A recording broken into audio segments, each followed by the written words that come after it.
mubarakkan alaihi kama yuhibbu rabbuna wa yarda. Asyhadu an la ilaha illallah wahdahu la syarikalah wa asyhadu anna Muhammadan abduhu wa rasuluh.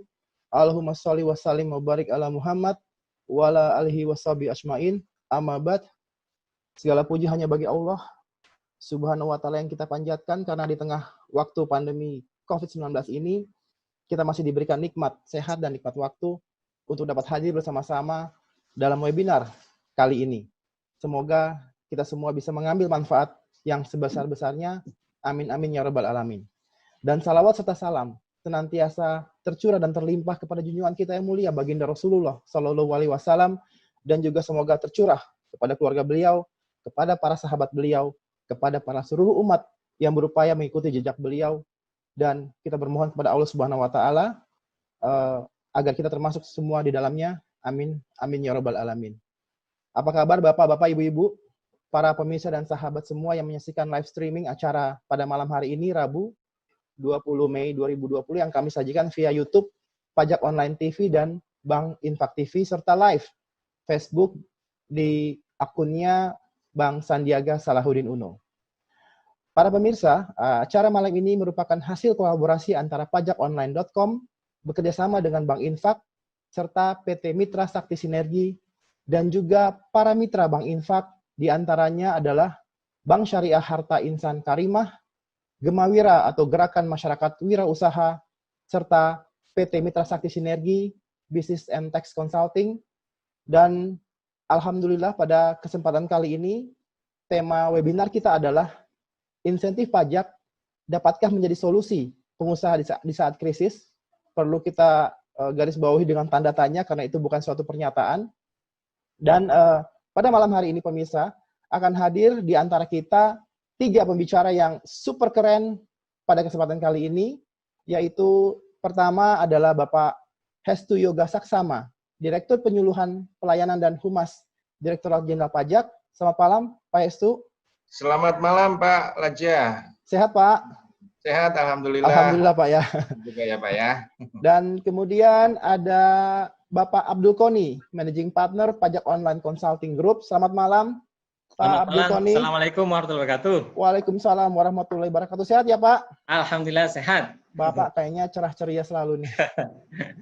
Dan juga pembicara yang ketiga adalah abang kita, guru saya juga, Bang Sandiaga Salahuddin Uno. Apakah sudah hadir, Mas Host? Kalau belum online, oke. Nanti kita nantikan.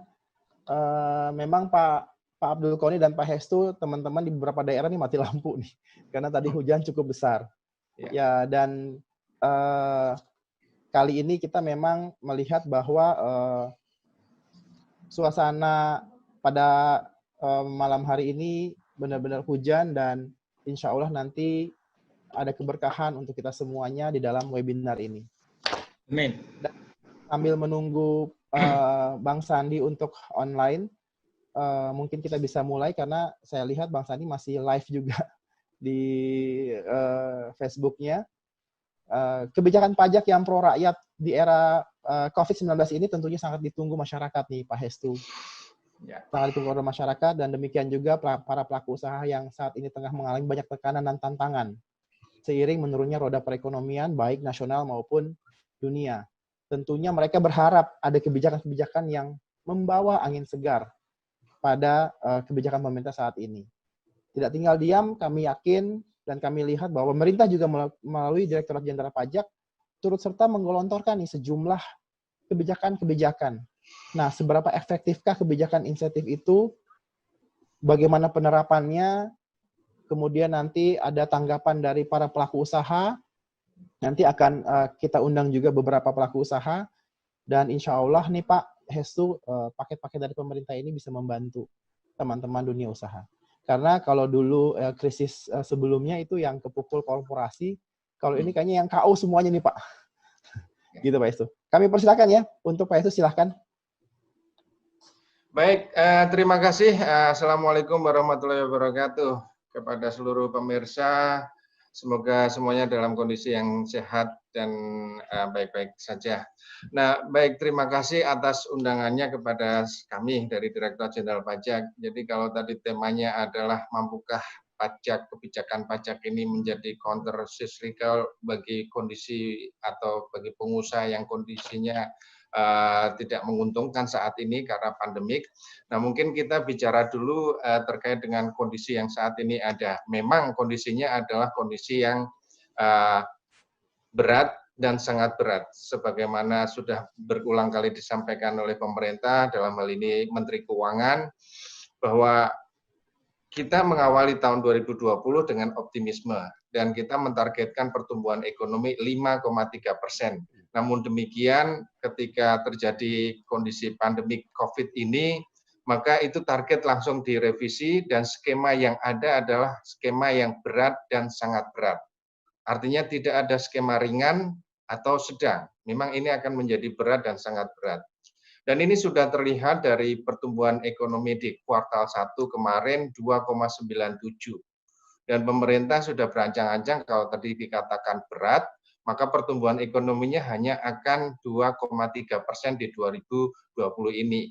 Kalau itu menjadi sangat berat, nanti skemanya maka akan minus, terkonstruksi menjadi 0,4 atau 0,5% dibandingkan tahun lalu.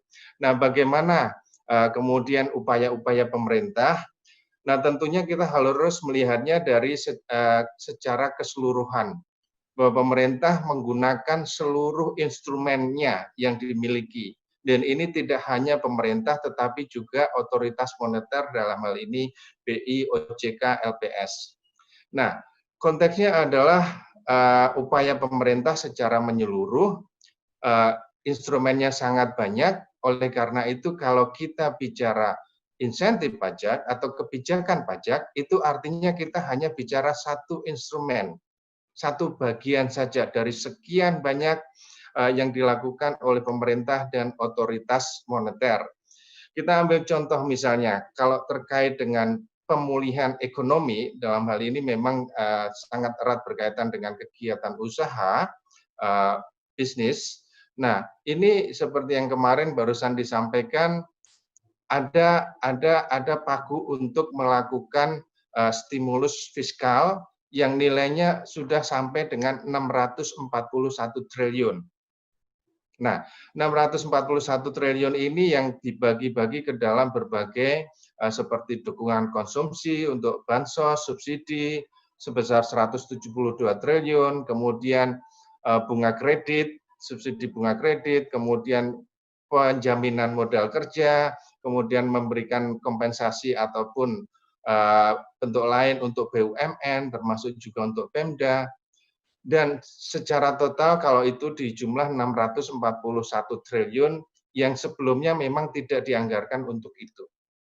Nah, di dalam komponen 641 triliun ini ada komponen stimulus pajak, insentif pajak yang jumlahnya sudah sampai kepada 123 triliun. Nah, kalau mengatakan bahwa apakah insentif pajak ini akan menjadi efektif sebagai counter cyclical, kembali lagi saya katakan bahwa ini hanya satu bagian insentif pajak itu. 123 triliun ini hanya satu instrumen, di luar yang lain-lain yang sedemikian banyak.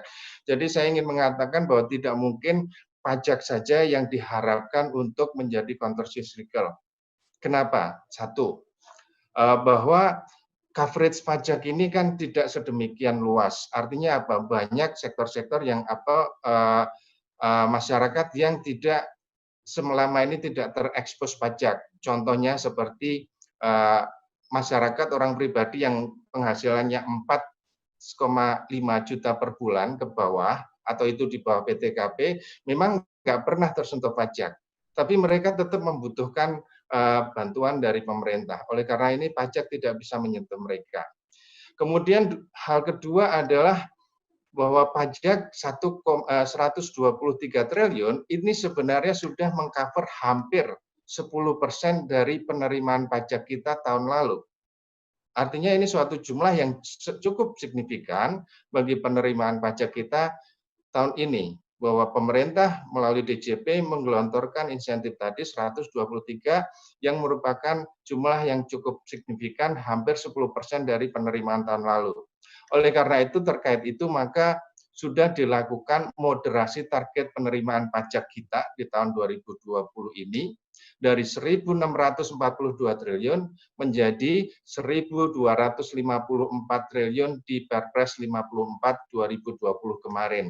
Itu artinya apa? Kita sudah melihat bahwa oke, kita lupakan yang 388 triliun itu tidak akan tercapai. Kenapa? Karena ekonomi menurun, kita juga memberikan insentif yang sebesar tadi 123 triliun tadi.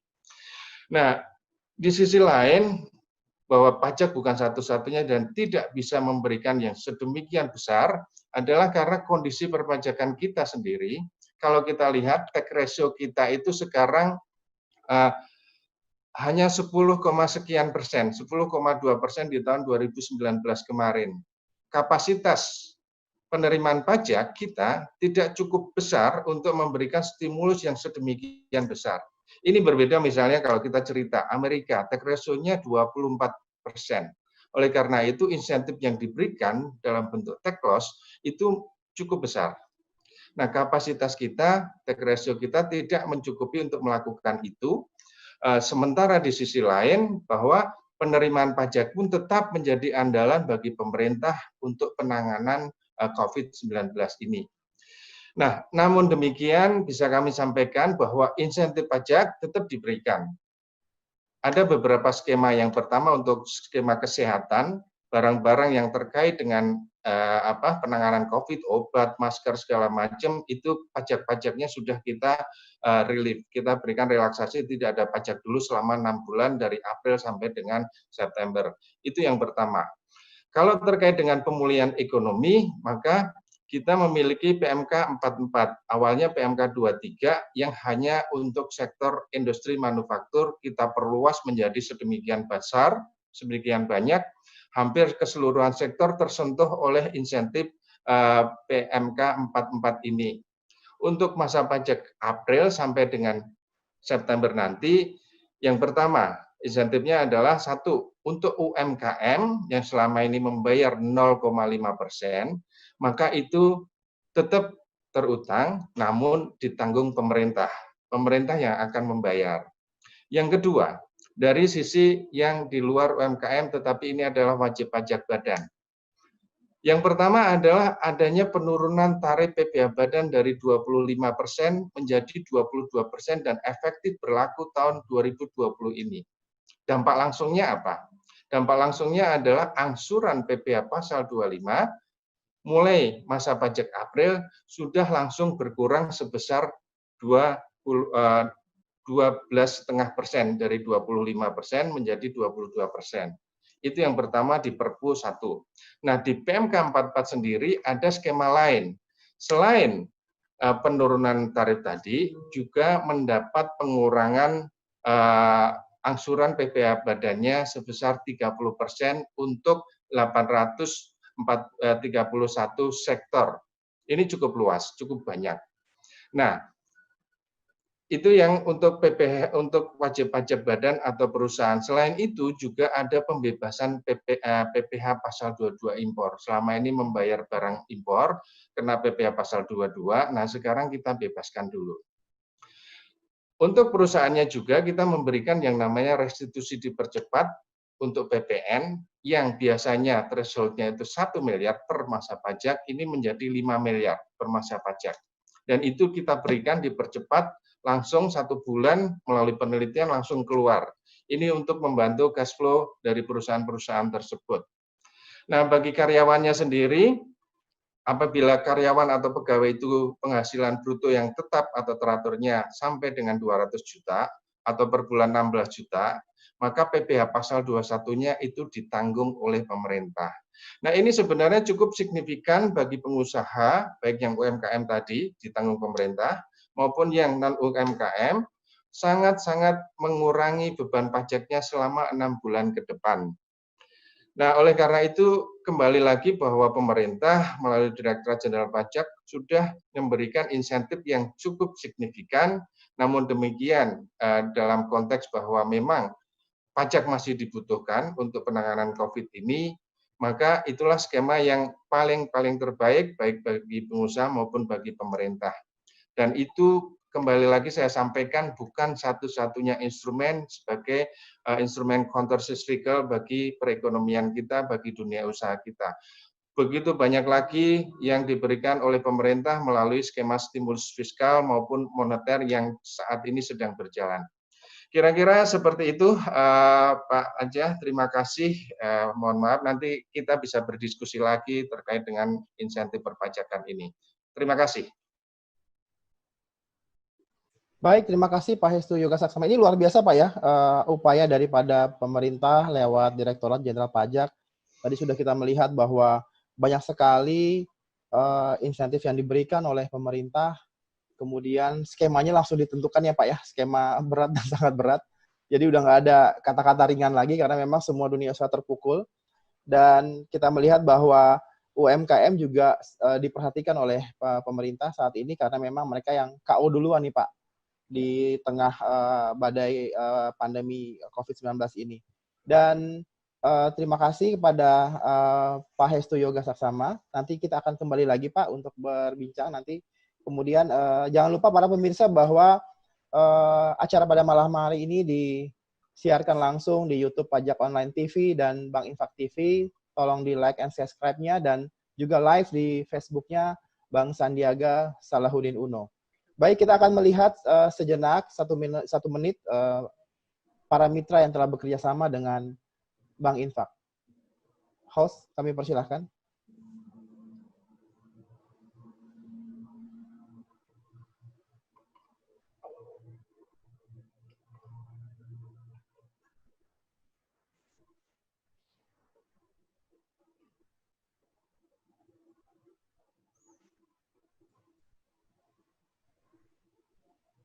Oke, baik, terima kasih. Dan nampaknya sudah hadir juga di antara kita, selain Pak Hestu tadi yang sudah mempresentasikan, Pak Abdul Qoni yang sedang menunggu giliran, ada Bang Sandiaga Salahuddin Uno. Selamat malam, Assalamualaikum warahmatullahi Bang Sandi. Waalaikumsalam warahmatullahi wabarakatuh, Bang Laja, moderator kelas dunia yang sudah bersama kita. Dan Pak Hestu luar biasa sekali tadi. Terima kasih Pak. Selamat malam. Apresiasi penjelasannya ya, memang waktu yang sangat penuh tantangan ya untuk bangsa dan juga untuk dunia dalam menghadapi wabah pandemi ini, khususnya dari krisis kesehatan dan juga situasi ekonomi. Demikian Bang Laja, terima kasih atas undangannya. Oke, Bang Sandi terima kasih sudah stay tune sama kita. Dan kali ini kami persilahkan kepada Pak Abdul Qoni dari pajakonline.com, Managing Partner. Pak Abdul Qoni, kami persilahkan. Baik, terima kasih Bang Raja atas waktunya. Selamat malam, Assalamualaikum Bang Sandi, Pak Yoga, dan seluruh pemirsa acara ini. Saya akan dalam kesempatan ini akan menyampaikan mengenai lebih ke teknis perpajakan. Karena tema kita adalah insentif pajak, dapatkah menjadi solusi? Apakah insentif perpajakan ini sudah cukup untuk bagi pengusaha mempertahankan kelangsungan usahanya? Nah, oke. Pajak itu yang statusnya sebagai beban juga kewajiban itu adalah pajak penghasilan. Kalau PPN yang tadi disebutkan oleh Pak Yoga, itu sebenarnya lebih ke kewajiban. Karena bebannya itu nanti ada di konsumen akhir. Nah, kalau di pengusaha hanya mungkin di sisi cash flow. Tetapi yang menjadi beban sekaligus kewajiban adalah pajak penghasilan. Nah, pajak penghasilan itu adalah objeknya adalah penghasilan. Di masa pandemi tadi Pak Yoga sudah menjelaskan bahwa pemerintah sudah membuat skenario berat dan sangat berat. Artinya memang pemerintah sendiri sudah mengakui bahwa dampak pandemi COVID ini terhadap penghasilan pasti akan memberikan dampak kepada dunia usaha, yaitu penghasilannya akan turun. Di mana penghasilan itu adalah merupakan objek dari pajak itu sendiri. Sedangkan beban pengusaha, ada hal yang tidak bisa diturunkan. penghasilan turun, tapi beban pengusaha ada yang tidak turun, yaitu misalnya yang fixed cost. Maka yang terjadi saat ini adalah untuk mempertahankan kelangsungan hidupnya, kelangsungan usahanya, maka pengusaha salah satunya melakukan pemutusan hubungan kerja, PHK kepada pegawai. Karena memang salah satu yang bebannya tidak bisa diotak-atik adalah beban pegawai. Sedangkan beban pajak adalah kaitannya dengan regulasi. Tadi Pak Yoga sudah menjelaskan mengenai insentif-insentif fiskal. Tapi nanti kita coba lihat, kalau di sisi perpajakan apakah ini sudah cukup, gitu ya. Nah, kita lihat bahwa cara pelunasan kewajiban pajak itu ada dua macam, yaitu melalui pelunasan atau pembayaran sendiri, dan yang kedua melalui pemotongan dan pemungutan. Pelunasan kewajiban pajak melalui pembayaran yang dilakukan oleh wajib pajak itu sendiri, yang pertama bagi UMKM adalah pembayaran atas PPh finalnya sesuai dengan PP 23 tahun 2018.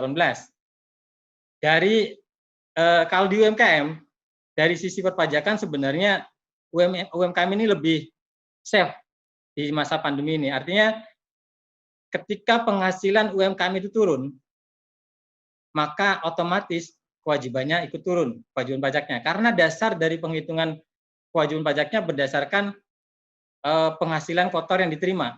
Jadi ketika UMKM pendapatannya turun, pasti otomatis pajak terutangnya turun atau kewajiban pajaknya turun. Bahkan kalaupun sampai nol, karena kita tahu, kita lihat banyak sekali juga gerai-gerai atau toko-toko UMKM itu tutup, tidak bisa beroperasi. Dan itu otomatis pajaknya pun tanpa insentif sebenarnya kewajiban pajak akan otomatis menjadi nol ketika dia tutup. Nah, tetapi bagi wajib pajak yang menggunakan tarif pasal 17 atau di luar UMKM, nah ini yang menjadi masalah. Dasar pengenaan PPh itu berdasarkan laba bersih fiskal tahun sebelumnya, itu permasalahannya.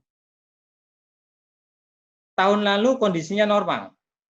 Nah, saat ini, di saat kondisi pandemi COVID ini, sudah dipastikan bahwa hampir seluruh sektor usaha wajib pajak turun, sehingga akan menghasilkan laba bersihnya pasti turun, bahkan bisa jadi minus.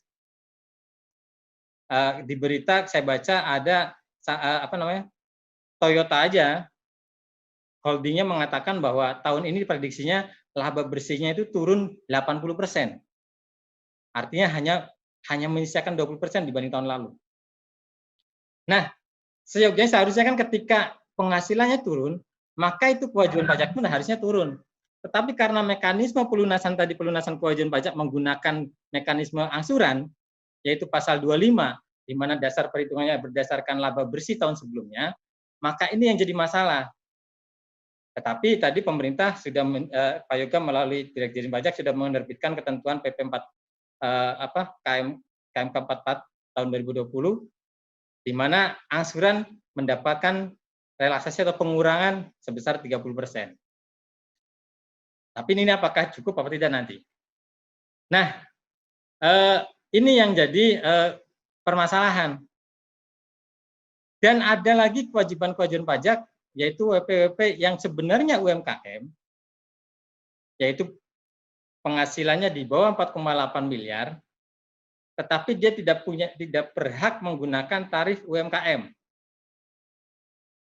Atau wajib pajak yang di bawah 4,8 miliar penghasilannya, tetapi dia memilih menggunakan tarif pasal 17, karena PP 23 itu memberikan pilihan. Wajib pajak itu apakah bisa menggunakan bisa menggunakan tarif UMKM 0,5% final sifatnya, atau dia boleh memilih menggunakan tarif pasal 17. Nah, ini yang tidak tersentuh oleh relaksasi KMK 44 ini. Jadi bagi wajib pajak, contoh di sini tadi saya lihat ada dari perwakilan HAPSI, itu Himpunan Artis Pengusaha Seluruh Indonesia. Artis ini dia tidak bisa menggunakan tarif UMKM, walaupun misalnya bisa jadi dia penghasilannya di bawah 4,8.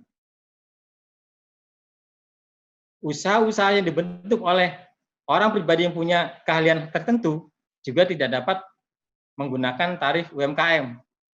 Artinya dia juga tidak dapat tidak bisa mendapatkan relaksasi KMK 44 ini. Jadi karena dia hanya bisa mendapatkan tarif pengurangan angsuran pasal 25 sebesar 30%. Nah, itu yang menjadi beban dari pengusaha dalam masa pandemi COVID ini. Lalu bagaimana dengan insentif perpajakan? Tadi saya sudah jelaskan, insentif perpajakan bagi UMKM itu sebenarnya sudah maksimal. Karena sebenarnya tanpa wajib pajak mendapatkan pembebasan atau PPh finalnya ditanggung pemerintah, tapi sebenarnya kalau dia penghasilannya turun, dia pasti otomatis pajaknya turun, kewajiban pajaknya turun. Kalau nol penghasilannya sampai tutup, maka kewajiban pajak pun akan nol. Tetapi bagi wajib pajak yang menggunakan tarif pasal 17, pada dasarnya sebenarnya pada prinsipnya relaksasi ini hanya menunda kewajiban pajak. Tidak ada kewajiban pajak yang dikurangi. Yang ada adalah menunda pembayarannya. Karena kan nanti ketika akhir tahun pajak, itu akan dihitung ulang berapa kewajiban pajak yang terutang, berapa kewajiban yang harus dibayar, berapa beban pajak yang harus dibayar oleh pengusaha. Kemudian dikurangi dengan yang tadi, angsuran pasal 25.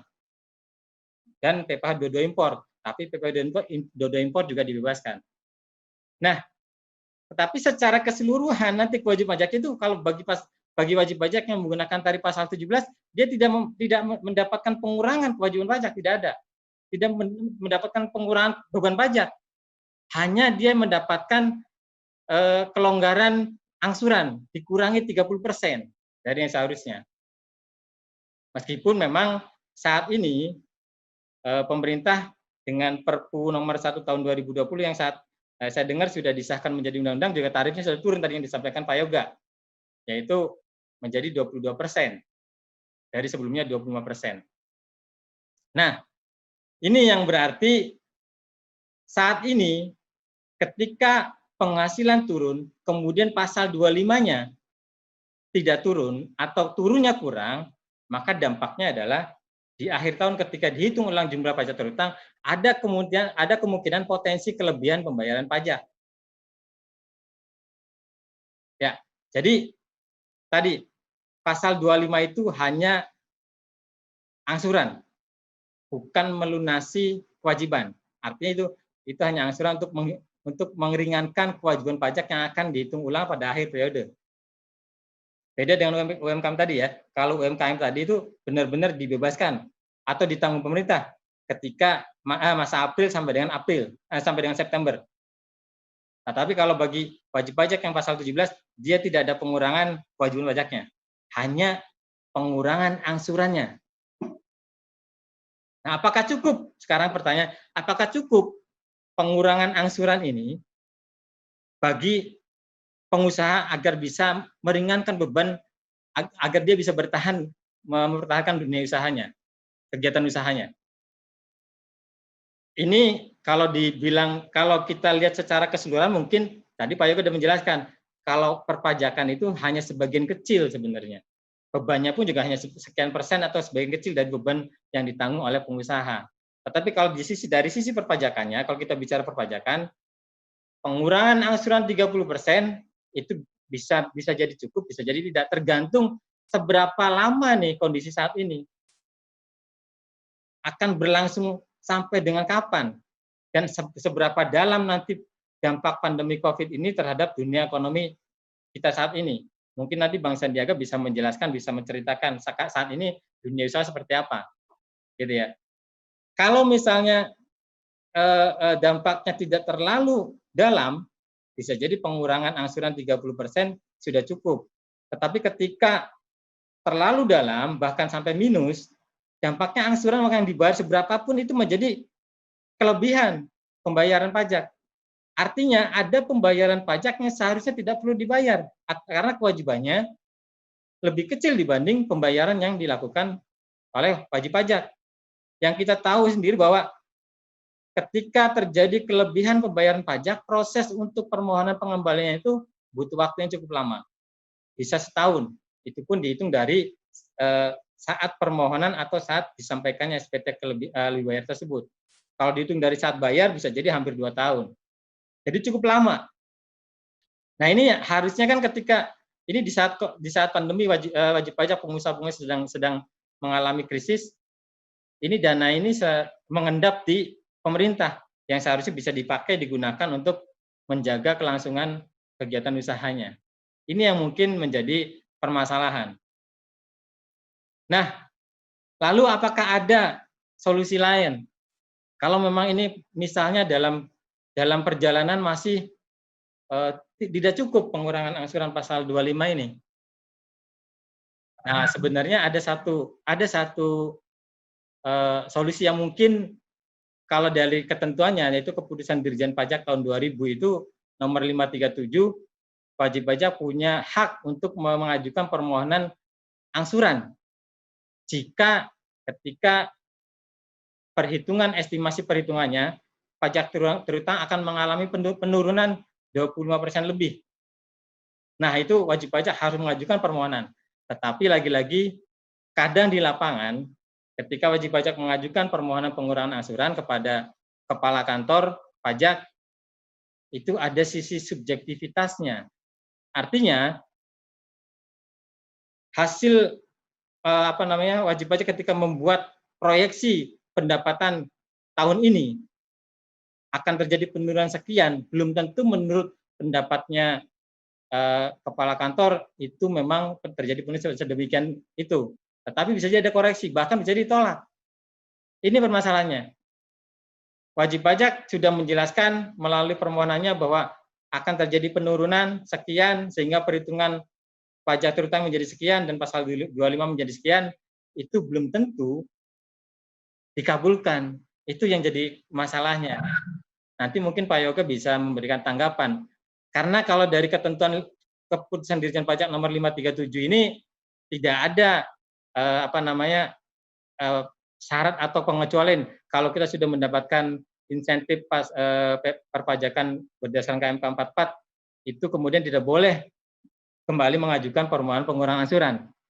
Dan di PMK itu sendiri pun juga tidak ada klausul wajib pajak yang telah mendapatkan fasilitas ini tidak bisa mengajukan permohonan pengurangan angsuran.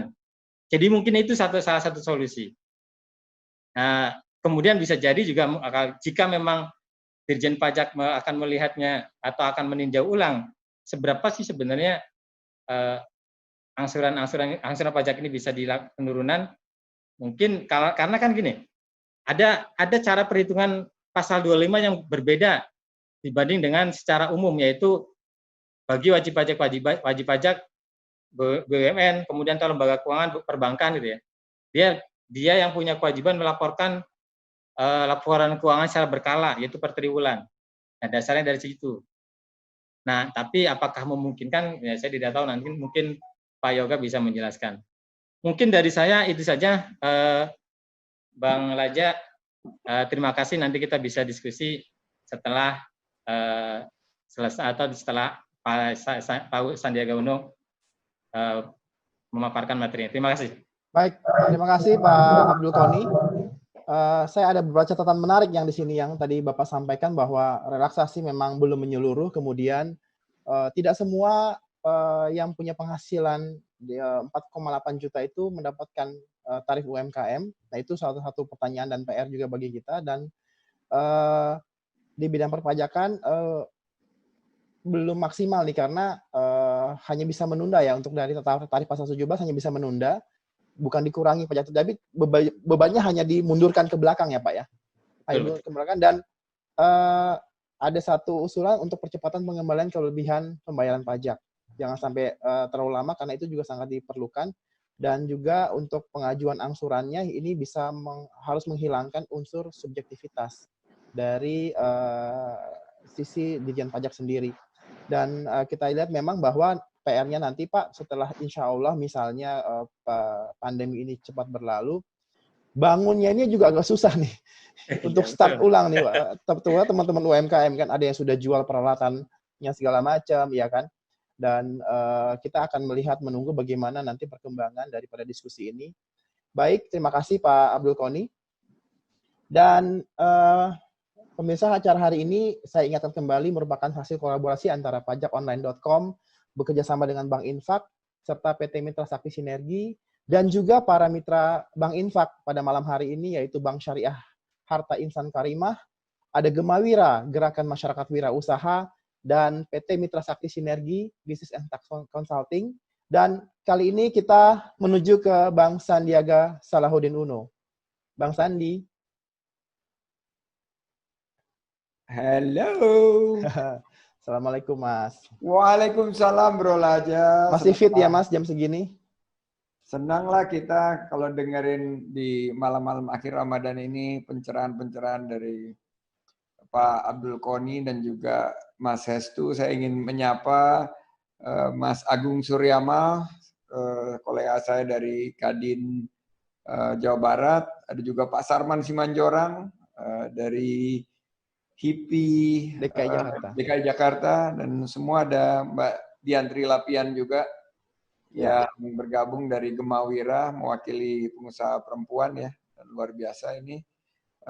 Pak Hestu tadi sudah menyampaikan, senang sekali saya, dan juga saya ingin menyapa teman-teman yang bergabung di beberapa kanal sosial media. Selamat siang, pagi, sore, dan malam.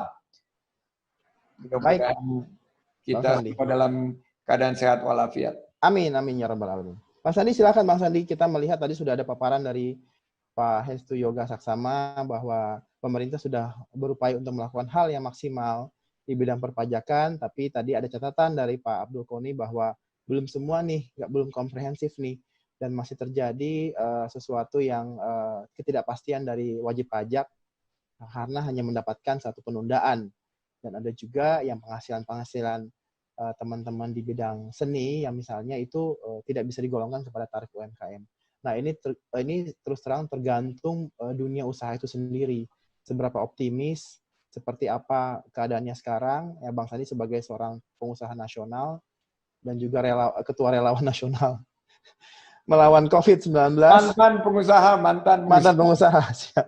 Tapi tentunya pengamatan dan pengalaman Bang Sandi di bidang perekonomian sudah mumpuni. Kami silahkan Bang Sandi. Ya, ini sebentar saya mau benahi dulu nih, kalau enggak Bang Reza Arta marah karena logo Bank Infaknya enggak terlalu kelihatan. Ini sekarang udah kelihatan. OKOC-nya ketutup aja dikit. OKOC nggak apa-apa, udah ketutup dikit. Teman-teman yang saya banggakan, Bang Laja, ya tentunya ini seperti saya bilang sebuah perfect storm ya, badai yang datang secara bersamaan. Ada dua Black Swan event, event angsa atau kejadian angsa hitam nih, di antara kumpulan angsa putih yang banyak tiba-tiba muncul. Bukan satu angsa hitam, tapi dua angsa hitam. Yaitu satu COVID-19, kedua adalah perang migas antara Rusia dan Saudi Arabia yang akhirnya dampaknya buat penerimaan negara ini cukup dahsyat ya. Pertama tentunya pajak yang tadi Pak Hestu sudah cerita, dan juga penerimaan negara dari migas ini juga terjun bebas ya, sehingga akhirnya banyak yang nanya kan, kok harga BBM kita nggak diturunin? Ya tentunya ini keadaan yang berat buat semuanya. Namun saya ingin garis bawahi dua hal. Dari sisi pertama, dalam kehidupan kita berbangsa bernegara, khususnya di bidang ekonomi, adalah satu sisi aspek kesehatannya dulu. Ini kita harus pastikan hari ini hari yang sangat memprihatinkan karena tembus rekor tertinggi dari saudara-saudara kita yang terinfeksi virus COVID-19. Dan kita berharap trennya turun, malah sudah ada seperti sinyal akan ada relaksasi, tapi justru makin meningkat jumlah dari yang terinfeksi. Nah, kedua sisi ekonominya, dan kami di Relawan Indonesia Bersatu, saya udah pensiun dari dunia usaha, tapi suka diajak-ajak ngobrol sama Bang Sarman, sama Pak Agung Suryamal untuk memberikan satu masukan dari pengalaman saya di sisi krisis, karena saya sudah mengalami beberapa krisis, dan menurut saya policy response atau kebijakan yang kita ambil, kebijakan publik yang kita ambil ini akan menentukan bagaimana kita bisa mendapatkan satu keadaan ekonomi yang terrevitalisasi, mudah-mudahan tidak terlalu lama. Jadi kalau dampak pandemik ini bisa diatasi masalah kesehatannya, ekonominya, nanti sama-sama kita duduk. Nah ini itu poin pertama, bahwa harus diatasi dulu krisis kesehatannya, baru tadi ditanya sama Pak Abdul Qoni, kapan ini? Ya, wallahu alam bisawab, nggak ada yang tahu, karena krisis kesehatannya ini harus diatasi dulu. Jadi kedua, krisis ekonomi. Dan kalau bicara keekonomian, ada dua sisi. Tadi kita bicara masalah yang sangat kompleks banget, masalah pajak dan penerimaan negara. Tapi sebetulnya dua hal yang paling utama di benak masyarakat Indonesia itu adalah, satu, harga-harga bahan pokok yang mulai merangkak naik dan ketersediaan bahan kebutuhan sehari-hari. Nomor dua adalah lapangan pekerjaan. Yang satu sisi pengeluaran, yang satu sisi penerimaan dari masyarakat, khususnya masyarakat yang kita sebut sebagai mayoritas masyarakat Indonesia, kelas menengah, aspiring middle class, dan ada yang di menengah-menengah ke bawah. Nah, kalau dari sektor usahanya, kita harus fokusnya di 60% ekonomi Indonesia itu UMKM, dan pencipta 97% lapangan kerja kita yaitu sektor UMKM. Nah, kembali ke pajak. Beberapa fasilitas pajak sudah diluncurkan pemerintah. PMK 44 ini ya tentang pajak untuk pekerjaan, untuk pekerja dan UMKM. Saya nggak usah terlalu detail, tapi ini pasal PPh 21 yang tadi sudah diterangkan oleh Pak Hestu. Ya, ini sempat kita gagas sih waktu sebelum COVID-19, dan karena ada COVID-19 ini terakselerasi. Tapi intinya yang saya inginkan pada keadaan sekarang ini, kebijakan itu harus mengutamakan dana yang bisa kita transfer ke masyarakat, segera kita transfer ke kantongnya masyarakat. Kenapa? Karena kita harus menjaga daya beli di bawah. Karena ekonomi kita ini ada 4 klaster utama. Satu, ekonomi keluarga. Ini yang mendrive konsumsi. Satu, ekonomi UMKM. Satu, sektor korporasi, dan sektor keuangan atau sektor perbankan dan non-perbankan sektor keuangan. Nah, kita harus memastikan bahwa konsumsi ini terus berjalan, karena ini engine-nya, ini mesinnya ekonomi kita. Dan mesinnya penciptaan lapangan kerja kita. Nah, di tengah pandemi pajak ini, tentunya sektor-sektor tertentu, sebelumnya juga ada ketentuan relaksasi pajak, dan ada sektor manufaktur, industri pengolahan, yang paling terdampak COVID-19 ini memang harus didahulukan, karena ini juga menyerap lapangan kerja yang besar.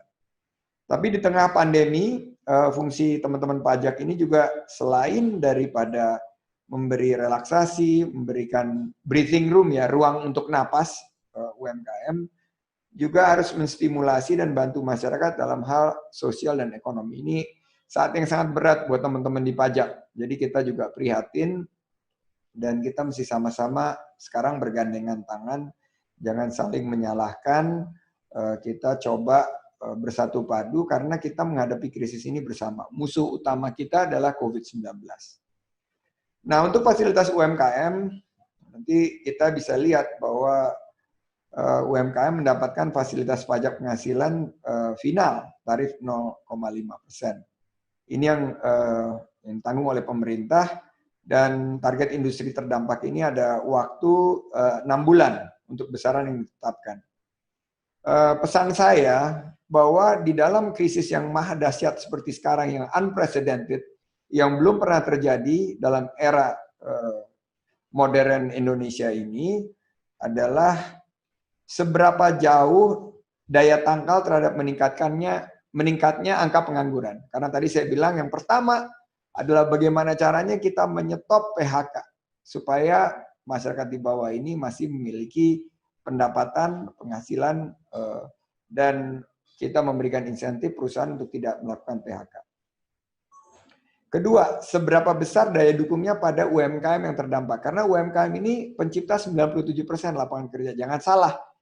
Jangan kita cuma melihat pabrik-pabrik besar, usaha-usaha besar. UMKM dulu nih yang kita dahulukan. Berikutnya instrumen pajak. Ini kan hanya satu dari berbagai instrumen kebijakan yang penting. Jadi kita mesti lihat efektivitasnya dan kita harus evaluasi. Kalau dalam 1-2 bulan ini kita bisa melihat bahwa oh ini hasil evaluasinya nggak efektif dan nggak bisa memberikan pengurangan dampak daripada PHK, kita harus evaluasi. Jangan-jangan kita ngasih obat yang salah. Obatnya sakit pusing, tapi kita kasih sakit perut. Nah ini yang mesti kita evaluasi. Dan zaman sekarang nggak ada masalah kita melakukan evaluasi dan merevisi kebijakan. Namanya juga ini nggak ada yang siap ngadapin COVID-19. Kita juga secara respons, kita nggak bisa menyamakan respons kita dengan Amerika, dengan Jepang yang memang jauh lebih kuat dalam segi postur penerimaan negaranya. Nah yang perlu diramu ini tentunya policy mix. Bagaimana fiskal, moneter, dan kebijakan-kebijakan lain bisa berdampak kepada pengurangan daripada PHK ini. Kita ingin sesedikit mungkin dampaknya, karena Kadin udah bicara angkanya 6 juta.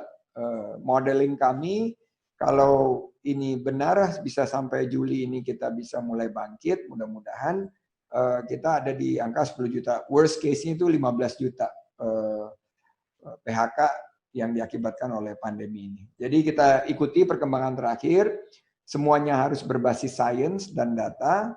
Tim medis yang di garda depan ini harus kita dengarkan masukannya, karena kalau kita buka dulu relaksasi ekonomi tanpa konsultasi dengan tim medis, ya berantakan nantinya. Siapa panglimanya? Ya tentunya Presiden dan gugus tugas COVID-19.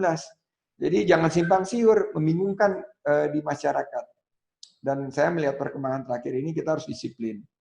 Ini masa-masa yang sangat menentukan 2 minggu ke depan. Kondisi ekonomi kita sangat mengkhawatirkan. Terus terang, Bu Menteri kemarin udah merevisi. Defisitnya dari tadinya 5 something, sekarang angkanya udah 6 something gitu. Dalam waktu yang sangat singkat, berarti kan ini day by day kita review. Dan mari kita sama-sama bergandengan tangan. Saya khawatir perluasan daripada PHK ini tidak bisa kita tanggulangi, karena saya tidak ingin ada permanent damage. Ada kerusakan yang permanen di dunia usaha kita, termasuk UMKM yang notabene sebagai mayoritas PDB kita 60%. Dan untuk mungkin bukan di sini diskusinya, tapi bagaimana BLT dan bantuan sosial itu cepat tereksekusi, karena ternyata saya turun ke bawah dibantu oleh para relawan, tingkat akurasinya itu masih di bawah ideal. Jadi harus kita bantu memang, dan ini saat-saat yang sangat menentukan. Demikian Pak Laja, host yang sangat inspiratif. Mudah-mudahan teman-teman Bank Infak hari ini bekerja sama dengan Humas Pajak bisa memberikan satu pencerahan bagaimana kita menyikapi dampak ekonomi, dan kembali ke Bank Infak, menurut saya Islamic Social Finance akan jadi perannya akan tambah luas ke depan, karena dalam keadaan yang sangat sulit ini masyarakat butuh bantuan likuiditas, dan Bank Infak dengan pengelolaan profesional daripada infak yang sebetulnya masih belum terlalu maksimal, ini kita harapkan sebagai salah satu solusinya. Terima kasih Bang Laja, sukses. Terima kasih Bang Sandi, ini menarik sekali karena UMKM yang merupakan garda terdepan ekonomi nasional kita, 60% pendapatan nasional, kemudian 97% lapangan kerja, ini kita melihat bahwa impact seberapa jauh kepada lapangan pekerjaan ini yang selalu sangat-sangat penting untuk dijaga, dan kemudian seberapa besar kebijakan yang diluncurkan oleh pemerintah itu bisa punya keberpihakan kepada teman-teman UMKM, Dan instrumen pajaknya harus lentur ya Bang Sandi ya, harus selentur mungkin. Karena memang tadi ya Bang Sandi sudah sampaikan bahwa tidak ada satupun pihak yang siap dengan pandemi ini, yang terus perkembangannya setiap hari, kadang-kadang bikin deg-degan Bang Sandi. Dan teman-teman dunia usaha sangat mengharapkan bahwa dengan kalau kita mau berakhir pandemi ini harus disiplin juga seperti yang Bang Sandi sampaikan. Baik, kita tahan dulu sejenak Bang Sandi, dan ini sudah hadir teman-teman juga pelaku usaha, tadi Bang Sandi sudah sebutkan, ada Kang Agung Suryamal, mantan Ketua Umum Kadin Jawa Barat, kemudian ada abang saya juga, Bang Sarman Simanjorang, ini Ketua Umum Himpunan Pengusaha Pribumi Indonesia DKI Jakarta, ada Diantri Lapian, Ketua Umum Gemawira, Gerakan Masyarakat Wirausaha, dan ada King Bagus, Ketua Ekonomi Kreatif HAPSI, Himpunan Artis Pengusaha Seluruh Indonesia. Assalamualaikum, selamat malam semuanya. Mohon bisa ditampilkan.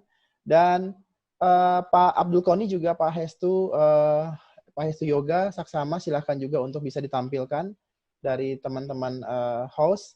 Dan mungkin ada sedikit tanggapan dari Pak Hestu tadi ya, apa yang sudah Pak Abdul Koni sampaikan dan Bang Sandi sampaikan. Silahkan mungkin 1 atau 2 menit.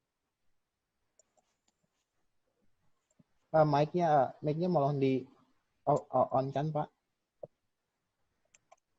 Ya, silakan Pak. Oke. Ya. Baik, terima kasih Pak Sandi dan Pak Abdul Koni tadi. Jadi menanggapi pertama yang Pak Abdul Koni dulu. Jadi memang tidak semuanya bisa kita cover karena penerimaan pajak ini juga masih dibutuhkan begitu.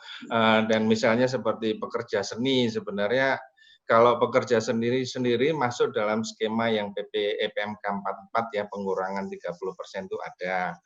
Kalau UMKM yang WP Badan sebenarnya selain pengurangan tarif ke 22% plus 30%, sebenarnya mereka juga bisa menggunakan pasal 31E pengurangan lagi 50%. Jadi ini diskonnya habis-habisan, sudah lebih banyak daripada diskon yang ada di supermarket tertentu yang lebaran biasanya berlapis-lapis begitu, Pak.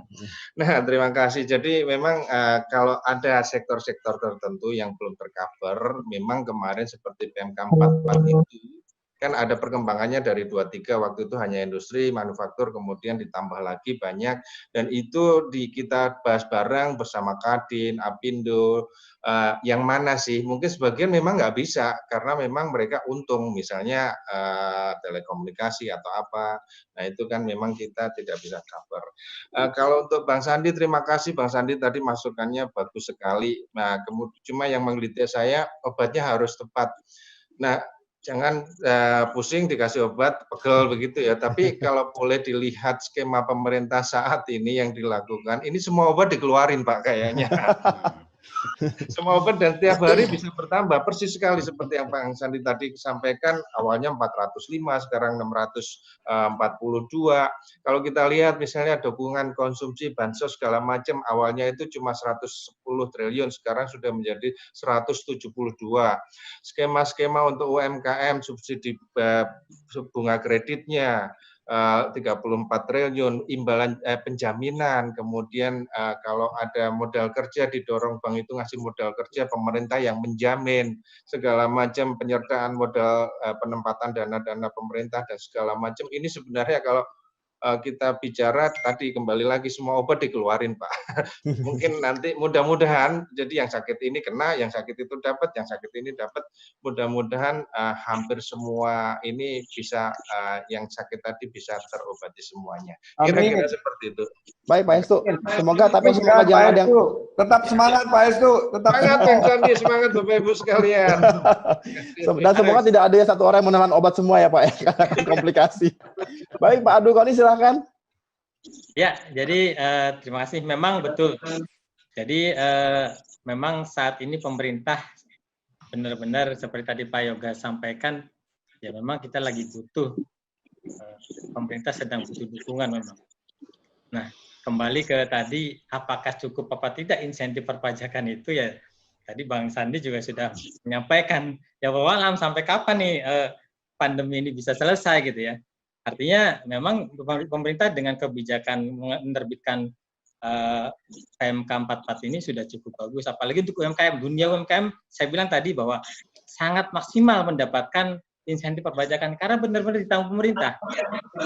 Seluruh pajaknya itu ditanggung pemerintah. Nah, ini permasalahan adalah yang tadi yang menggunakan tarif pasal 17 itu. Apakah cukupnya? Itu tadi tergantung nanti kondisi ini sampai sejauh mana. Dan kemudian ya kalau memang kita mau istilahnya, ya ini kan pemerintah sedang benar-benar butuhkan kita, ya sudah, kita bisa berupaya agar ini tidak terlalu menjadi beban lah. Itu mungkin itu tanggapan saya.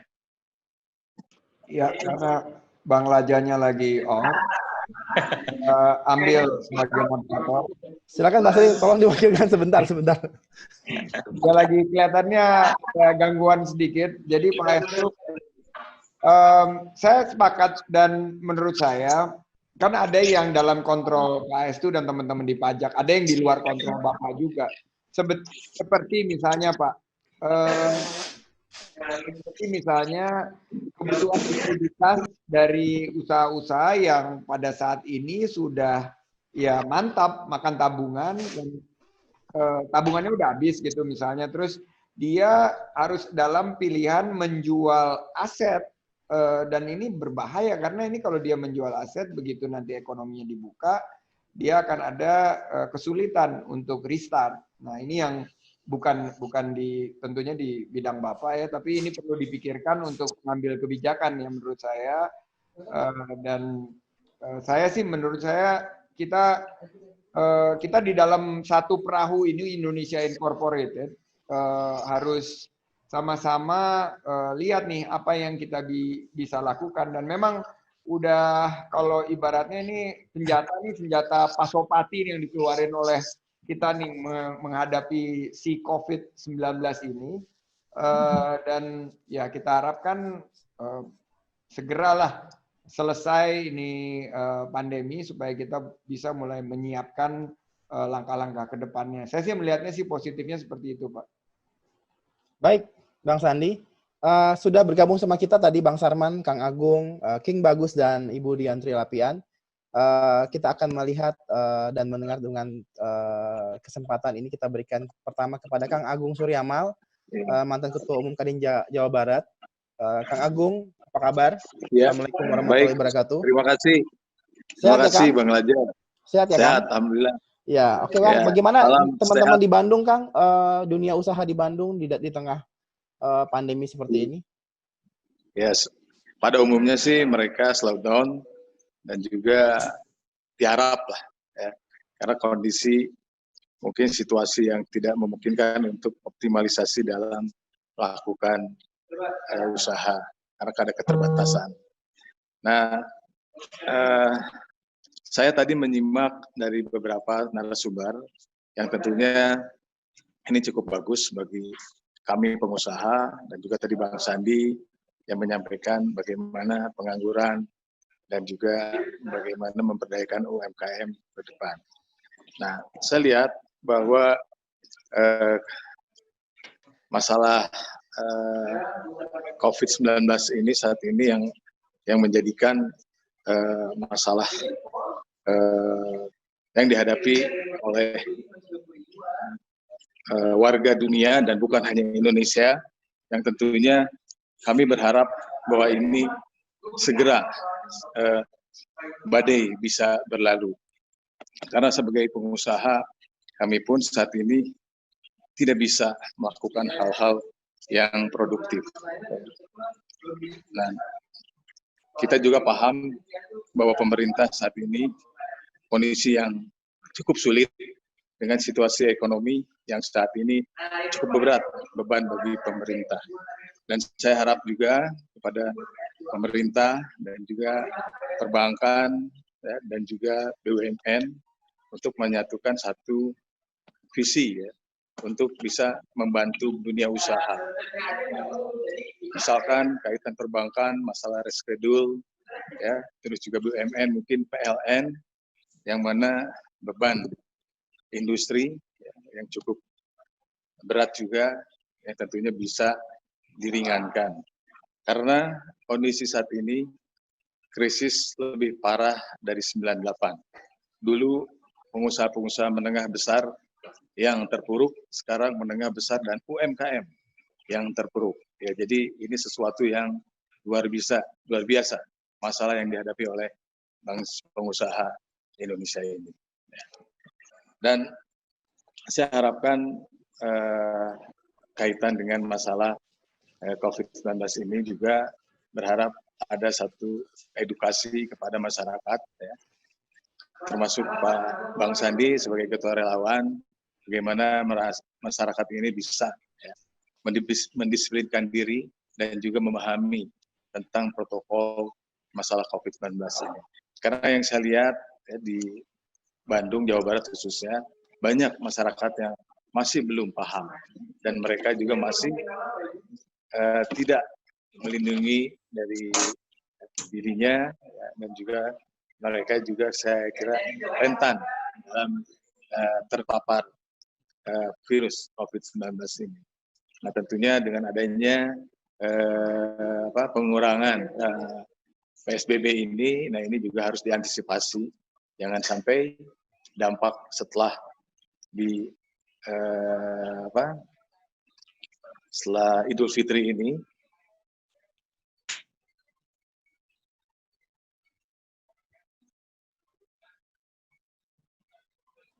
Kang Agung. Nah, ini keadilan sosial digital bagi seluruh rakyat Indonesia diperlukan. Baik, sambil menunggu Kang Agung, silakan Bang. Mungkin cuaca kali itu. Iya, silakan Bang Salman Simanjorang untuk bisa mengomentari mengenai kondisi yang sekarang. Yang mau dikomentarin apalagi? Tadi Ketum Sandi udah disampaikan semua tadi ini. Jangan begitu kau, Bang. Selamat malam, Ketum SSU. Kasih jab sedikit. Selamat malam, Ketum SSU. Selamat malam, Pak Hestu. Kemudian dari Pak Abdul Qori. Dan host yang paling ganteng dari masa ke masa, Bung Laja dan teman-teman semuanya. Terima kasih diberi kesempatan berdiskusi pada malam hari ini, apalagi juga ada himpunan artis pengusaha seluruh Indonesia.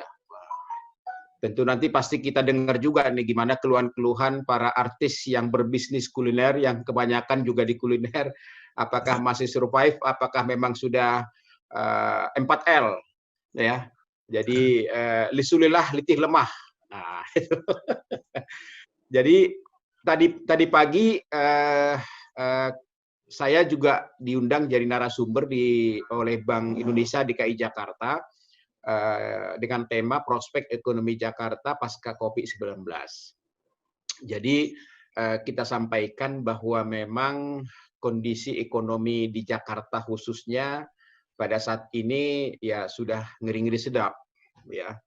Dalam konteks bahwa modal utama Jakarta sebagai kota jasa adalah pergerakan manusia. Semakin banyak pergerakan manusia di Jakarta, maka di sanalah terjadi transaksi bisnis dan ekonomi. Tapi ketika pergerakan manusia itu semakin dipersempit, apalagi dengan adanya work from home awalnya, kemudian juga PSBB, ya maka otomatis baru dikatakan transaksi bisnis di Jakarta itu stagnan. Ya. Nah, di Jakarta itu sesuai dengan sensus ekonomi 2016 ada sekitar 1.244.000 dunia usaha. Dari 1.244.000 dunia usaha itu 96% itu adalah UMKM. Ya, UMKM. Jadi apa yang dikatakan oleh Ketum Pak Sandi tadi, ya memang Jakarta ini salah satu penggerak ekonominya adalah UMKM. Tapi kalau kita berkaca pada krisis 98 dan 2008, di mana ketangguhan UMKM lah yang tampil sebagai penyelamat ekonomi kita pada saat itu, tapi di COVID-19 ini rontok. Ya. Ketangguhan UMKM itu rontok sama sekali.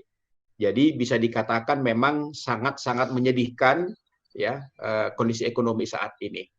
Namun demikian kita merespon sekali berbagai stimulus-stimulus dan relaksasi yang disampaikan oleh pemerintah, ya, dan salah satunya adalah stimulus pajak. Dan kita melihat bahwa memang ini sesuatu juga yang dilakukan oleh hampir 137 negara kalau tidak salah, ya, juga melakukan hal yang sama, ya, dalam rangka bagaimana untuk mengantisipasi daripada dampak COVID ini jangan sampai pada posisi yang sangat-sangat mengkhawatirkan lah di dalam dunia usaha.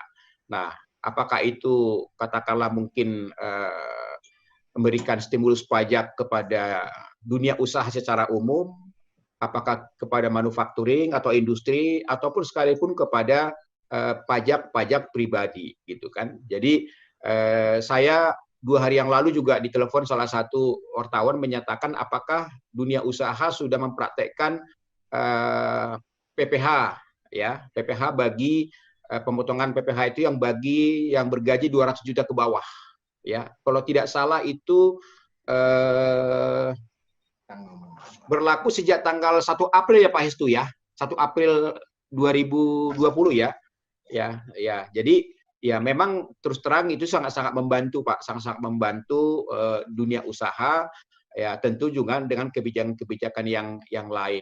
Tapi kalau kita bicara Pak, bicara masalah pajak UMKM sebenarnya, ya, kalau tidak salah data dari Dirjen Pajak dari 1.500 triliun pemasukan dari pajak, UMKM itu hanya 5,7 triliun kalau tidak salah, ya.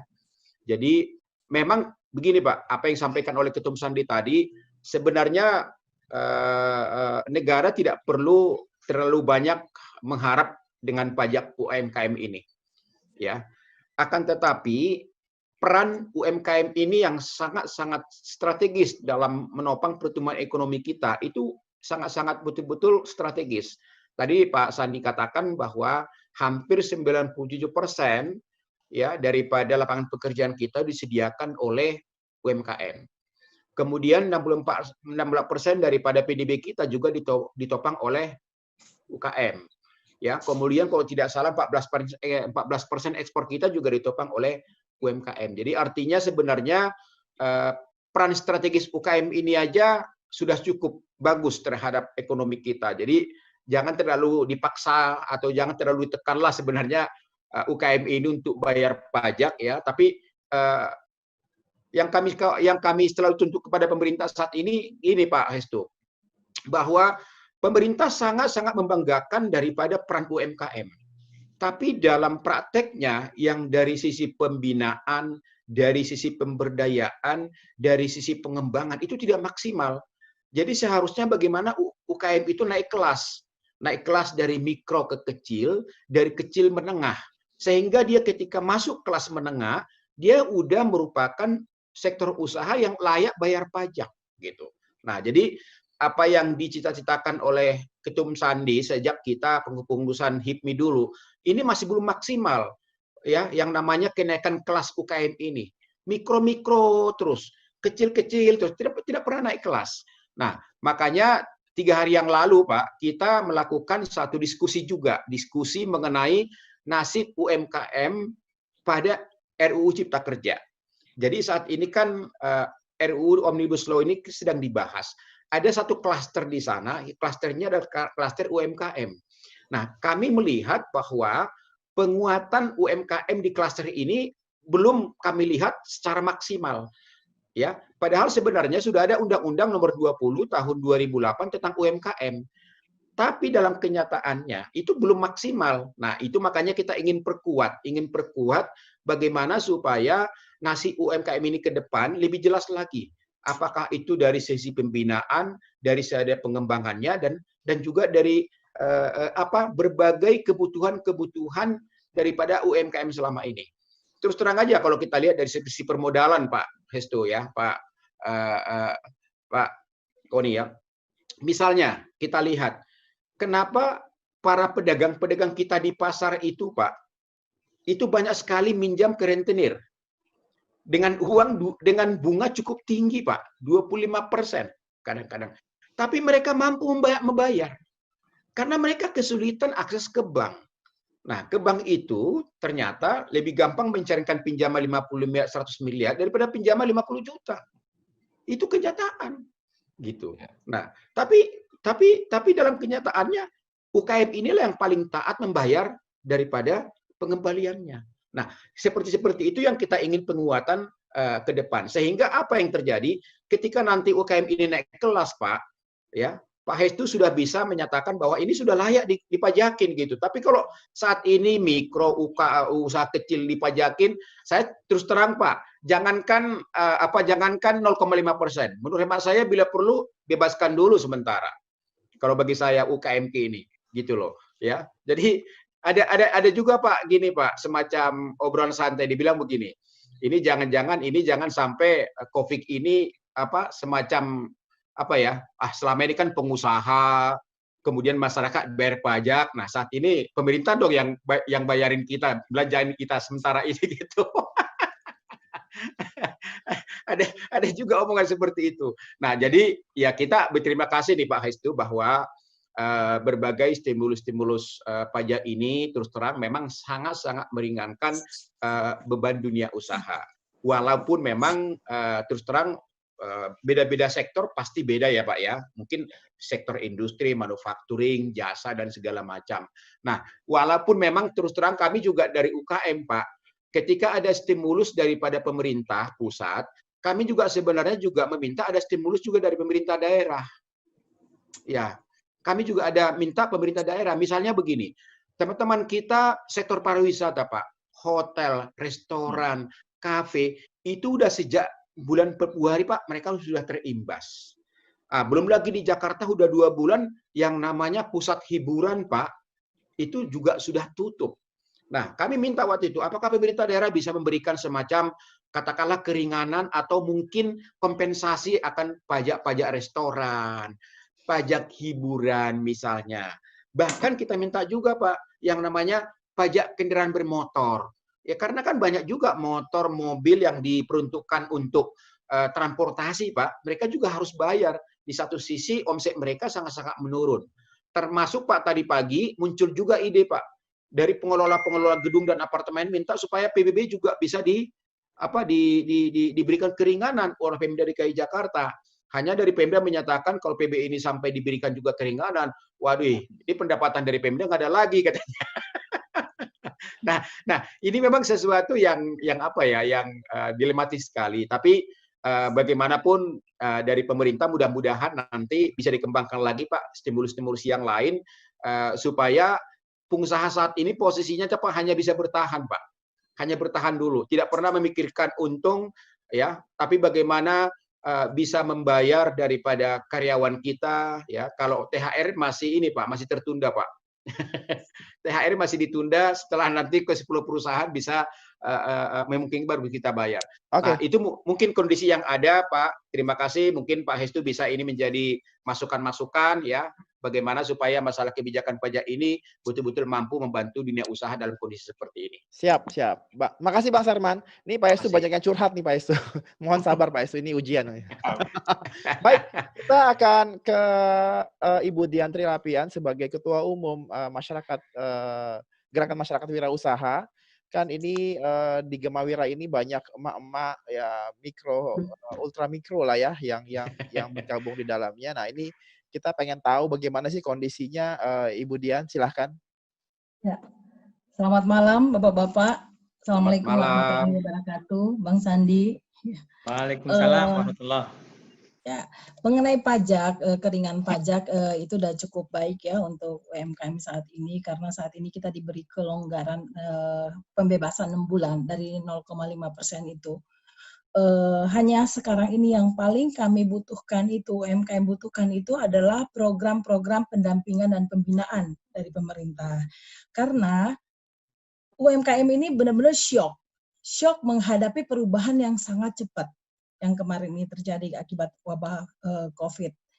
Jadi program pendampingan ini sangat dibutuhkan. Bagaimana mereka yang awalnya sangat konvensional berdagangnya, tiba-tiba sekarang harus beralih ke digital. Bagaimana mereka menghadapi yang namanya daya beli masyarakat yang menurun. kemudian bagaimana mereka menghadapi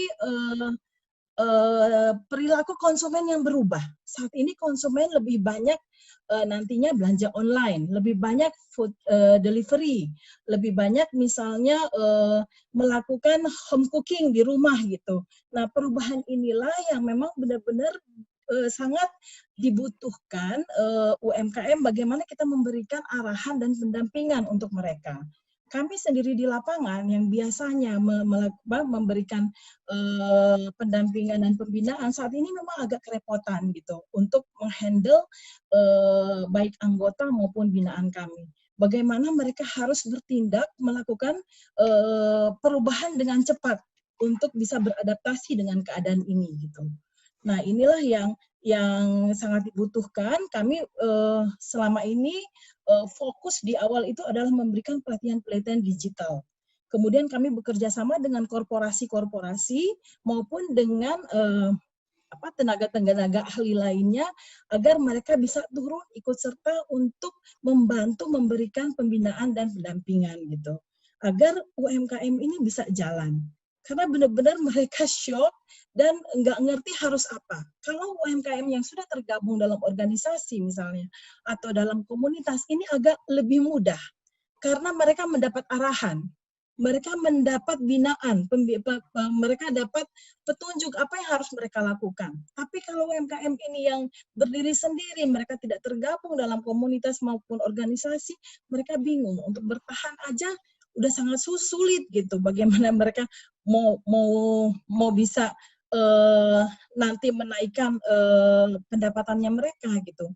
Nah, makanya sebenarnya pajak ini tidak terlalu berpengaruh. Kami sih cuma lebih membutuhkan adalah pendampingan dan pembinaan. Itu harus dilakukan oleh pemerintah. Nanti bisa bersinergi, kolaborasi dengan komunitas-komunitas maupun organisasi-organisasi.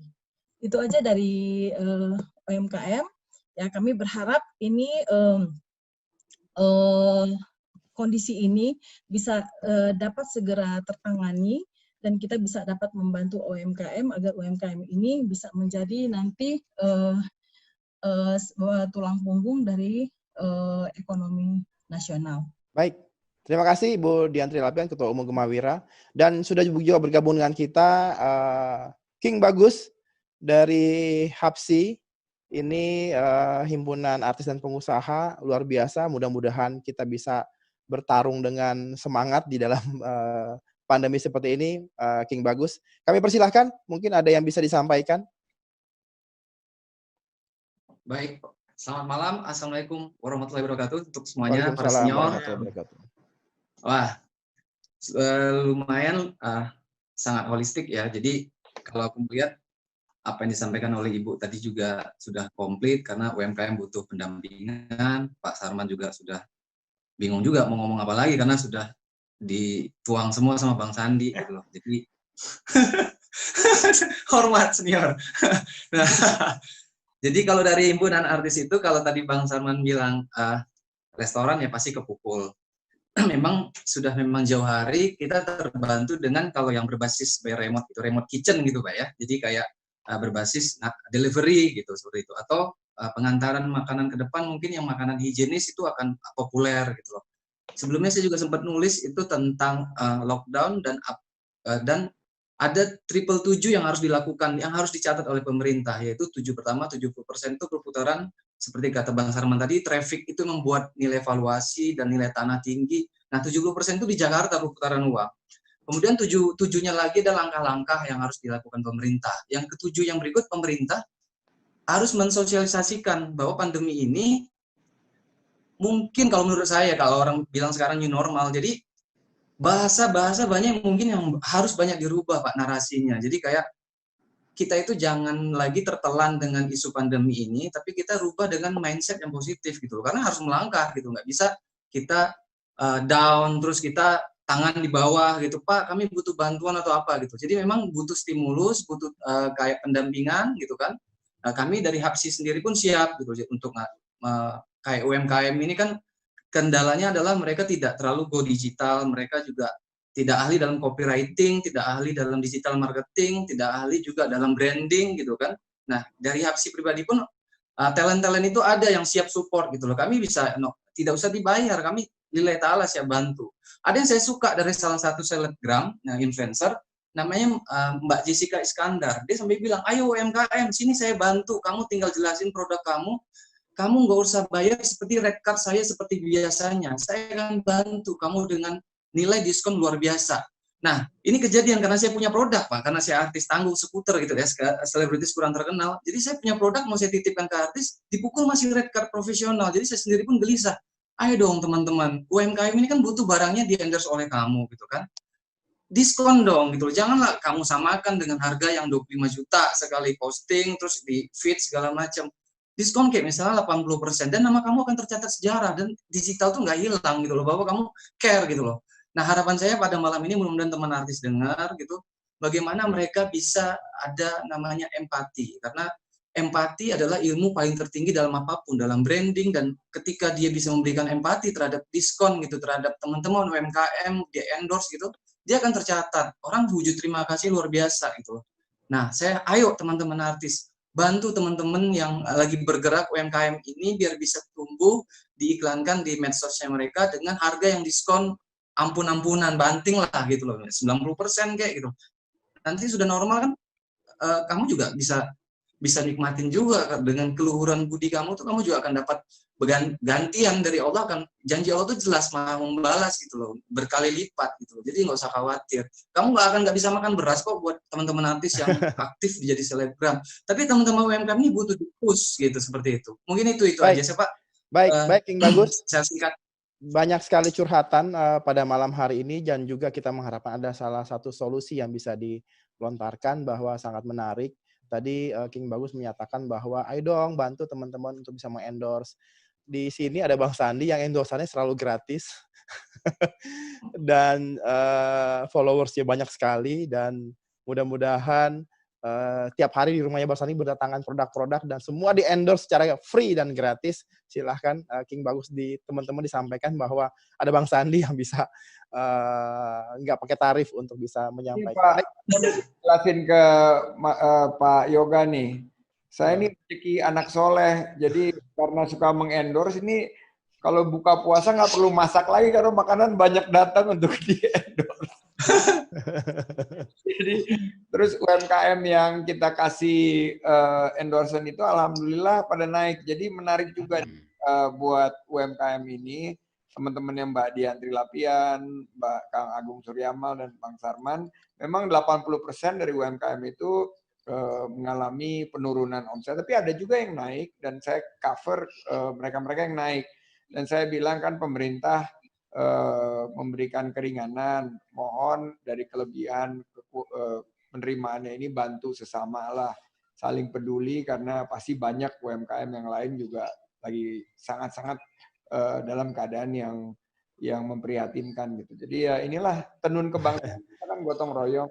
Baik. Kita saling membantu, Bang Laja. Siap Bang Sandi. Terima kasih Bang Sandi. Kemudian kita ke Pak Koni dulu nanti sebelum ke Pak Hestu dan ditutup oleh Bang Sandi. Silakan Pak Koni. Ini banyak curhatan nih pada malam hari ini.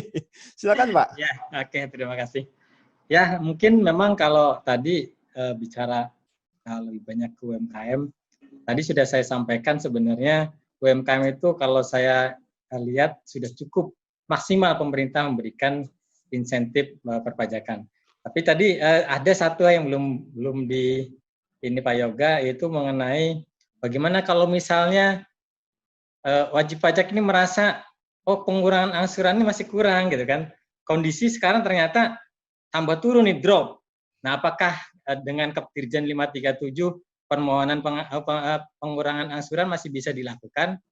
Dan itu tadi catatannya biasanya dalam prakteknya itu ada unsur subjektivitasnya. Kadang kepala kantor akhir punya argumentasi atau punya pertimbangan sendiri, akhirnya permohonan itu biasanya ditolak. Nah, mungkin itu saja pertanyaan dari saya. Terima kasih. Terima kasih Pak Koni. Pak Hestu, Pak Hestu banyak pesan dari teman-teman. Tadi Bang Sama juga sampaikan kok nggak dibebaskan aja sih, masih harus dicicil 70%. Silakan Pak Hestu. Ya baik, terima kasih. Jadi ini menarik. Satu yang terkait dengan perpajakan, yang ini Pak Koni sama sedikit Pak Sarman tadi Pak Koni, jadi CAP 537 tetap bisa berjalan dan kami di lapangan juga pasti akan melihat dengan benar. Kondisinya memang berat, jadi ya monggo diajukan dan teman-teman di lapangan pun sudah tahu persis kondisinya seperti ini. Jadi mungkin saat-saat ini unsur subjektivitas pasti akan berkurang Pak gitu. Nah untuk Pak Sarman terima kasih tadi. Nah sebenarnya kenapa kami tetap memasukkan UMKM ini dalam sistem perpajakan, ini kan kita ingin mengedukasi, tapi dengan cara yang sederhana, yang mudah, 0,5%. Cukup dari omsetnya dihitung pencatatan saja tiap bulan saya sekian, 0,5% itu sebenarnya dari masukan yang kita terima pun sebenarnya nggak berat. Bahkan kami banyak yang UMKM kita lakukan sosialisasi, kita berikan pemahaman pajak itu nanti untuk apa, untuk membantu yang lain juga. Mereka dengan sukarela membayar, malah senang sekali membayar itu sebagai bagian dari ibadah semacam itu. Jadi kita punya komunitas-komunitas UKM, Bu Dianti tadi juga menyinggung itu terkait pembinaannya sebenarnya. Nah ini yang lucu, terus terang aja. Kami di DJP itu punya program namanya Business Development Service. Kami ini tugasnya ngumpulin duit dari, mohon maaf, UKM gitu ya, 0,5%. Tapi yang kami lakukan saat-saat ini dari beberapa tahun yang lalu, kita itu suka kumpul sama komunitas, bukan hanya mau minta 0,5%-nya, itu malah belakangan urusannya. Tapi kami justru melakukan pendampingan pembinaan. Kita ajak misalnya perbankan ketemu sama komunitas UKM. Kita ajak platform marketplace untuk ketemu mereka, ngajari UMKM ini untuk berjualan online. Banyak sekali kita lakukan di semua daerah. Dengan BUMN kami berkolaborasi, dengan platform-platform kita berkolaborasi. Nah itu yang sebenarnya kami lakukan. Nah mohon maaf sebenarnya, kalau istilah teman saya nggak mau katakan siapa, justru yang punya tanggung jawab terhadap UMKM ini masih tidur begitu. Nah untuk membina UMKM, nah ini mohon maaf saya nggak ingin menyinggung siapapun, tetapi itu kata teman saya gitu loh. Nah kami malah berusaha gitu melakukan BDS semacam ini gitu, walaupun sebenarnya kami tugasnya itu mengambil uang gitu. Nah tetapi UKM sendiri banyak juga mendapat support dari pemerintah. Ada program-program pemberian pinjaman, UMI, mikro sekali, UMI Mekar, kemudian KUR di mana bunganya disubsidi. KUR itu kalau bunga normalnya 11% dari bank, yang 4%, 5% itu dibayar oleh pemerintah.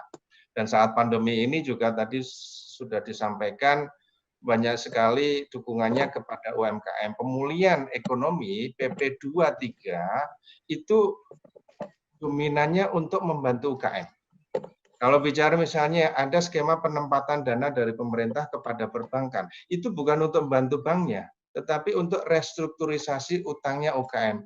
Nah ini saya senang karena saya hari ini nggak hanya bicara pajaknya gitu ya Pak ya, tapi bicara yang lain gitu. Nah itu banyak sekali yang dilakukan oleh pemerintah melalui skema-skema yang membantu UKM.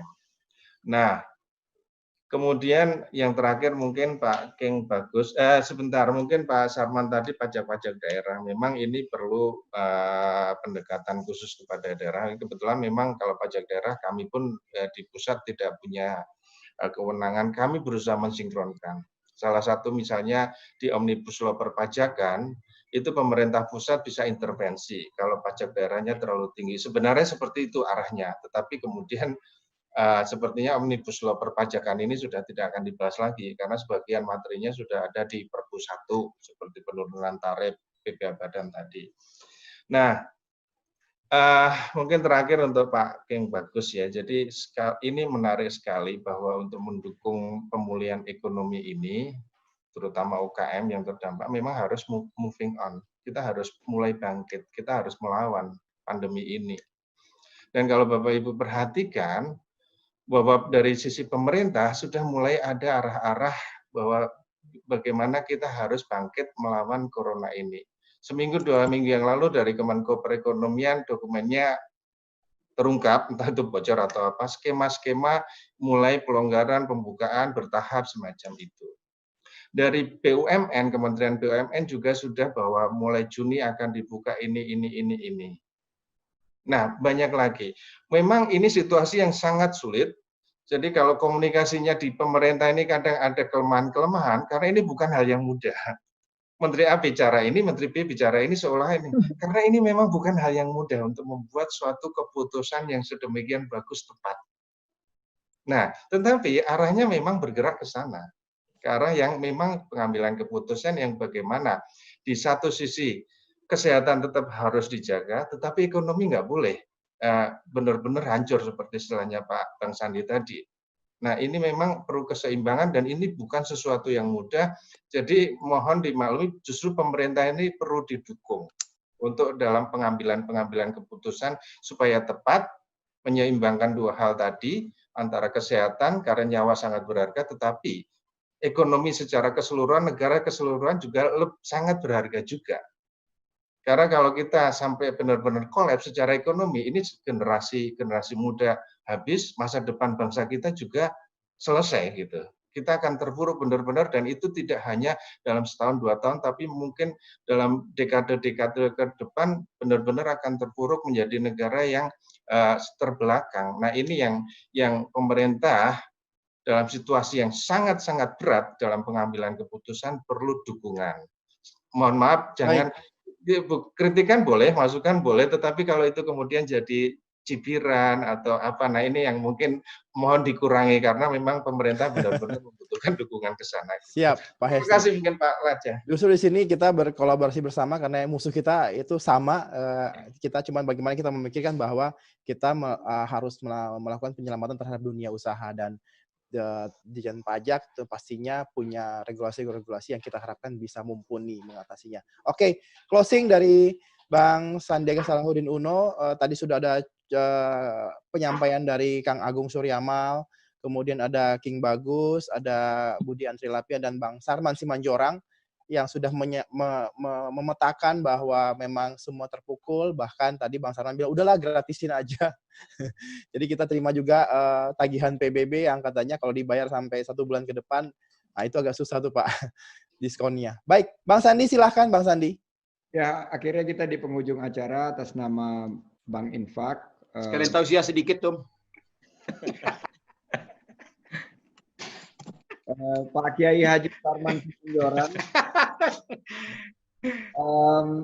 Saya ingin mengucapkan terima kasih atas nama Bank Infak kepada Pak Hesti Yoga yang pasti dalam keadaan yang ya sama mumet ini namanya mumet dan dalam keadaan yang pasti penuh keterbatasan. Kami juga Pak Abdul Koni juga dan semua teman-teman di sini. Tapi ada beberapa benang merah tadi seperti Bu Diantri Lapian, Gemawira ini bisa bergabung sama komunitas pajak yang dibina juga oleh teman-teman BJP. Saya dulu aktif di situ waktu saya masih aktif di dunia usaha untuk membina para UMKM yang ada dalam komunitas Direktorat Jenderal Pajak. Dan juga untuk King Bagus, ya kita berharap teman-teman tetap berkreasi, berinovasi. Saya kemarin ngobrol sama Ruben, sama beberapa teman-teman juga mereka dalam tekanan yang ya cukup dahsyat ya. Teman-teman HIPI juga, saya bilang teman-teman HIPI harus tetap tegar menghadapi ini semua. Dan Kang Agung, terutama di Jawa Barat, di mana lebih dari 40% industri Indonesia itu berlokasi di Jawa Barat.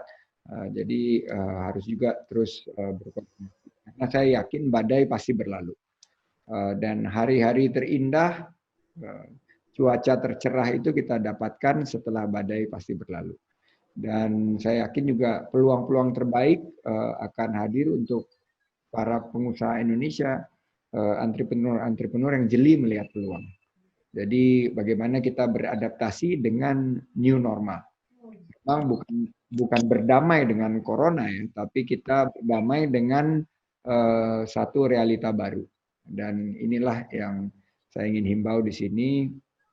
Karena Allah Subhanahu wa Ta'ala, Tuhan yang Maha Kuasa, tidak akan menguji kaumnya di luar batas kemampuannya.